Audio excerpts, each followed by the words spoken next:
Tribunas arus lalu lintas di Jalan Rijali Ambon kembali dua arah. Arus lalu lintas yang ada di kawasan Jalan Rijali, tepat depan Mapolda Maluku, kembali dibuat menjadi dua arah. Hal ini dibuka karena Satlantas Polresta Pulau Ambon merasa penutupan jalan itu justru membuat kemacetan di Jalan Tulukabesi.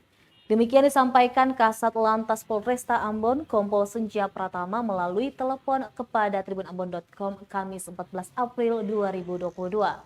Pasalnya lanjut dia, jika ada orang dengan kendaraan menuju ke arah skip, harus memutar lebih jauh lagi, sehingga harus melewati Jalan Tulukabesi dan akan menambah penumpukan kendaraan di sana.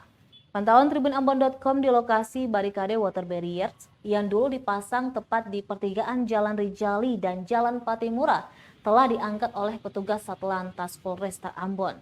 Hal ini dilakukan agar kendaraan roda 2 maupun roda 4 bisa belok kiri dari Jalan Patimura menuju Jalan Rijali.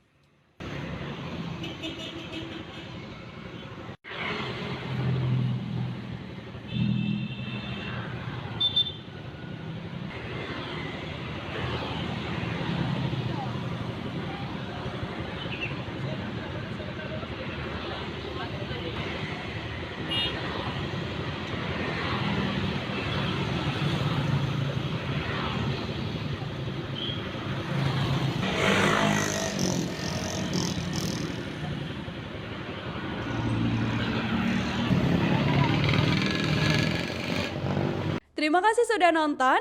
Jangan lupa like, subscribe, dan share ya.